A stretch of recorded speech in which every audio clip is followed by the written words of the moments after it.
안녕하세요. 돈 되는 종목만 알려드리는 코어 스탁입니다. 오늘도 카카오페이에 대해 같이 살펴보도록 하겠습니다. 최근에 상승이 나왔다가 주춤하고 있는데요. 전혀 걱정하실 필요가 없습니다. 이 종목 지금부터는 계속 관심을 가지셔야겠습니다. 주가 폭등의 길목에 있다고 보여집니다. 영상 마지막에는 차트 분석을 통해 대응 전략을 분석하고 투자 방향도 잡아보도록 할 테니 끝까지 집중해 주세요. 자, 여러분 한번 생각해 보세요. 마지막으로 지갑에서 현금 꺼내서 뭐 사신 게 언젠가요? 아마 바로 기억이 안 나시는 분들 많을 겁니다. 바로 이 간단한 질문 하나가 우리가 이미 완전히 새로운 금융시대에 살고 있다는 걸 증명하는 거죠. 맞습니다. 변화는 이미 우리 곁에 와 있습니다. 근데요, 이제 우리가 맞이할 변화는 그냥 결제 방식이 좀 편해지는 수준이 아니에요. 아예 돈이라는 것의 개념 자체가 뒤바뀌는 정말 거대한 전환점일 수 있습니다. 그래서 오늘 이 거대한 흐름을 제대로 따라가기 위해서요. 먼저 간편 결제 너머의 세상을 보고 카카오페이가 얼마나 대단한 금융제국을 만들었는지 들여다볼 겁니다. 그리고 핵심이죠. 디지털 원화가 나왔을 때 왜 카카오페이가 이 판의 승자가 될 수밖에 없는지, 그리고 상용화는 어디까지 왔는지 하나씩 탈탈 털어보겠습니다. 자, 첫 번째 파트입니다. 간편 결제, 이젠 너무 당연한 얘기죠?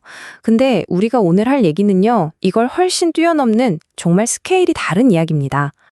자, 여기서 오늘 분석에 가장 중요한 질문을 던져보겠습니다. 정말 만약에 내일 당장 디지털 원화라는 게 짠 하고 나타난다면 이걸 누가 가장 먼저 쓰게 될까요? 정부가 새로 만든 어색한 앱일까요? 아니면 이미 우리 손에 착 붙어 있는 바로 그 플랫폼일까요? 바로 그 질문에 대한 답을 찾기 위해 카카오페이를 다시 봐야 합니다. 이건 더 이상 그냥 결제 앱이 아니에요. 말 그대로 하나의 거대한 금융 제국입니다. 이걸 보세요. 결제, 송금, 그건 그냥 시작이었어요. 이젠 투자, 보험, 심지어 인증까지. 우리 금융생활에 필요한 모든 개목을 다 장악해버린 하나의 거대한 금융 슈퍼앱이 된 거죠. 이 말이 정말 핵심을 찌릅니다. 카카오페이의 진짜 무서운 점은요, 몇백 원 수수료가 아니에요. 바로 돈이 다니는 길, 이 인프라 자체를 꽉 쥐고 있다는 겁니다. 이건 누구도 쉽게 따라할 수 없는 어마어마한 해자죠. 그럼 이 모든 이야기의 주인공이죠. 디지털 원화. 대체 이게 뭘까요? 이 스테이블 코인이라는 개념부터 확실하게 잡고 가겠습니다. 어렵게 생각할 거 전혀 없습니다. 아주 간단해요. 1코인이 딱 1원의 가치를 갖는 디지털 돈입니다. 제일 중요한 건 뭐냐? 이건 비트코인처럼 가격이 오르락 내리락하는 투기용 자산이 아니라는 거예요. 오로지 실제 돈처럼 안정적으로 거래하기 위해 태어난 녀석입니다. 그러니까 둘은 완전히 다른 거예요. 우리가 아는 암호화폐가 투자를 위한 롤러코스터라면 원화 스테이블 코인은 결제를 위한 안정적인 KTX 같은 거죠. 목적지 자체가 다릅니다. 자, 이제 오늘 분석의 하이라이트로 들어가 보겠습니다. 좋아요. 디지털 원화가 나온다는 건 알겠는데 왜 하필 카카오페이가 이 판의 승자가 될 거라고 보는 걸까요? 이 분석 자료에서는 딱 3가지 아주 강력한 이유를 듭니다. 이미 깔아놓은 인프라, 막강한 카카오톡 네트워크, 그리고 규제 당국이 좋아할 수밖에 없는 지위. 하나씩 뜯어보죠. 첫 번째, 이게 진짜 무서운 겁니다. 카카오페이는요, 새로 뭔가를 할 필요가 없어요. 이미 전국의 고속도로를 다 깔아놨잖아요. 수천만 명이 쓰는 결제망이라는 고속도로요. 스테이블 코인은 그냥 그 위에 달릴 새로운 자동차 하나 추가하는 것뿐입니다. 도로를 새로 깔아야 하는 경쟁자랑은 출발선부터가 다른 거죠. 그리고 두 번째, 이건 반칙에 가깝죠. 바로 카카오톡입니다. 여러분, 새로운 금융 서비스가 나왔을 때 이걸 대한민국 국민 모두에게 알리고 쓰게 만드는 가장 빠른 방법이 뭘까요? 그냥 카톡으로 메시지 하나 보내면 끝입니다. 이 확산 속도 다른 어떤 은행 앱도 절대 못 따라옵니다. 마지막 3번째, 규제 문제입니다. 자, 정부 입장이 되어봅시다. 이 중요한 디지털 화폐를 도입하는데 듣도 보도 못한 신생 기업이랑 일하겠습니까? 아니면 이미 고객 확인, KYC, 자금 세탁 방지 AML 시스템 완벽하게 갖추고 정부 감독하에 있는 카카오페이랑 하겠습니까? 답은 정해져 있죠? 카카오페이는 가장 안전하고 믿음직한 파트너인 셈입니다. 자, 그럼 이쯤에서 궁금해지죠. 알겠습니다. 그림은 좋은데, 그래서 이게 대체 언제쯤 현실이 되는 얘기냐? 마지막으로 현재 상황과 전망을 한번 짚어보겠습니다. 팩트만 딱딱 짚어보죠. 지금 중앙은행 차원에서 CBDC 실험 이미 하고 있습니다. 그리고 민간 스테이블 코인을 어떻게 법 테두리 안으로 들여올지 국회에서도 계속 논의 중이고요. 물론 가장 중요한 건 딱 두 가지입니다. 소비자 보호, 그리고 금융 안정. 이걸 해치지 않는 선에서요. 그러니까 방향은 이미 정해진 거나 다름없어요.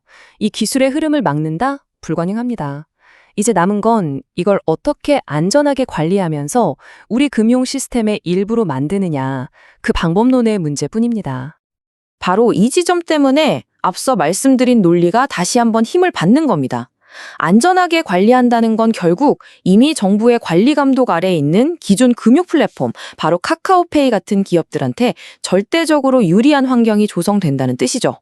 이런 흐름을 읽으셔야 투자의 기회를 잡을 수 있습니다. 구독과 좋아요 눌러주시면 이런 고급 정보 놓치지 않으실 수 있습니다. 오늘 분석을 이 한 문장으로 정리할 수 있겠네요. 정말 기가 막힌 표현입니다. 새로운 돈이 나타났을 때 결국 웃는 건 완전히 새로운 누군가가 아니라 이미 돈이 흐르던 길을 장악하고 있던 기존의 강자라는 거죠. 그래서 우리가 카카오페이를 볼 때 단순히 오늘의 주가가 얼마 올랐다 내렸다 이렇게 단기적으로 접근하면 안 된다는 겁니다. 이건 미래 금융 인프라 그 자체에 대한 장기적인 투자 관점으로 봐야 하는 거죠. 오늘 분석을 마치면서 여러분께 이 질문을 드리고 싶습니다. 앞으로 다가올 이 거대한 금융 전환기에서 진짜 중요한 건 반짝이는 새로운 화폐 기술일까요? 아니면 그 기술을 우리 모두의 손에 쥐어주는 막강한 플랫폼일까요? 여기에 대한 답을 찾는 분이 아마 다음 시대의 불을 거머쥐게 될 겁니다. 자, 여기까지가 오늘 분석의 핵심 내용이었고요. 자, 이제 차트를 한번 살펴보겠습니다. 자, 카카오페이에 대해서 같이 한번 살펴보도록 하겠습니다. 우리가 이제 급등 직전에 상한가 가기 직전에 영상을 올려드렸었죠. 조회수도 좀 많이 나왔었는데 바로 이제 상한가를 갔습니다. 그리고 이제 꼬리 달리고 또 내려오면서 약간 주춤하고 있는 그런 모습을 보이고 있어요. 그래서 염려되시는 부분도 있겠지만 전혀 걱정할 필요는 없다, 이렇게 생각을 하시면 되겠습니다. 훨씬 더 큰 상승이 나올 수밖에 없어요. 사실상 이제 완전한 바닥권에서 물량이 들어오면서 한번 상승이 나왔죠. 그리고 눌러주고 있는 그런 상황이거든요. 그리고 최근에 이제 장기 이평선 224 이평선을 이탈했다가 살짝 이제 올라오는 그런 자리였죠. 그래서 여기서 이제 어떤 변화가 오는 자리였어요. 여기서부터 계속 관심을 가졌던 거고, 최근에 거래가 짧게 한번 들어왔었잖아요. 잘 들어왔었거든요. 근데 돌파해서 자리 잡지는 못하고 꼬리 달리고 내려왔는데 음봉으로 나오고 그 다음날 이 앞에 이제 전고점들을 돌파하는 양봉이 하나 딱 짧게 나왔거든요. 이게 이제 세력의 어떤 신호다라고 생각을 해서 여러분들이 올려드렸던 겁니다. 그리고 이제 바로 상한가를 갔고, 그래서 22평선하고 이게 좀 벌어진 상태에서는 급등이 나오면 좀 짧게 수익을 챙긴다고 하는 게 좀 좋아요. 특히 이제 짧게 매매하는 것을 선호하시는 분들은 그렇습니다. 근데 이 종목은 짧게 보기보다는 좀 더 길게 보는 게 좀 더 좋을 것 같거든요. 그런데 사람에 따라서 성향이 다르니까 일단 짧게 보시는 분들은 여기에 이 세력선 있죠. 이 세력선에서 정확하게 이제 저항을 맞고 이제 조정을 준 거예요. 22평선하고 이게 벌어졌기 때문에 언제든지 이격을 좁히는 과정이 나올 수밖에 없어요. 또 올라가기가 좀 부담스럽습니다. 그래서 적당하게 이 범위 내에서 수익을 챙겨야 되고, 그래서 이 세력선 터치하고 좀 추세가 꺾인다, 분봉상, 그러면 바로 이제 수익을 챙겨야 됩니다. 근데 길게 보시는 분들은 계속 지켜보시면 돼요. 그래서 이어서 좀 이렇게 버텨주면서 22평선에 올라오면 더 큰 상승이 나오게 될 거고, 그렇지 않더라도 이렇게 눌러준다고 하더라도 대세 상승에는 전혀 염려가 되지 않는다, 이렇게 생각을 하시면 돼요. 근데 짧게 이제 보기를 선호하시긴 하는데 여기서 매도하지 못하고 가지고 계신 분들이 있죠. 그런 분들은 뭐 아직도 이제 5위평선도 이탈하지 않았으니까 좀 편하게 생각하시고, 일단은 이 세력선만 이탈하지 않으면 된다 생각하고 이제 접근하시면 됩니다. 짧게 이제 매매하는 걸 선호하시는 분들은. 그런데 이거는 뭐 짧게 보기보다는 좀 더 길게 보는 게 좋을 것 같아요. 훨씬 더 큰 상승이 나올 수밖에 없습니다. 이건 일단은 뭐 전고점은 무난하게 올라가게 될 것이고, 이까지는 1차적으로 수익 구간이 열려있지 않나 생각이 들어요. 근데 올라가는 과정에 있어서 이런 식으로 우리가 원하는 만큼 이렇게 갈 수도 있고, 어떤 파도를 그리면서 움직일 수도 있거든요. 이거는 우리가 지금 현재로서는 예단할 수가 없어요. 이걸 누가 선택하는 겁니까? 결국 이제 세력이 선택하는 겁니다. 세력이 그들이 원하는 때에 원하는 방식으로 올리고 내리고 하는 거예요. 그래서 우리는 중간중간에 대응은 좀 잘해가야 되겠지만, 길게 본다면은 이까지는 수익 구간이 열려있다, 이렇게 생각하시고 접근하시면 좋을 것 같아요. 그래서 꼭 지속적으로 좀 체크해서 좀 보시기 바랍니다. 저희도 이제 매일같이 영상으로 또 점검해 드릴 수 있으면 점검을 좀 해드리도록 하겠습니다. 좋아요와 구독 그리고 알림 설정을 좀 부탁드리겠습니다. 저희가 영상에서 올려드리는 종목들은 아무 의미 없이 올려드리는 종목은 거의 없습니다. 조회수만 바라고 올리는 종목들이 아니라 실질적으로 여러분들께서 수익을 남길 수 있도록 그런 관점에서 올려드리고 있으니까 꼭 좀 신경 써서 봐주시기 바랄게요. 다음에 다시 뵙도록 하겠습니다.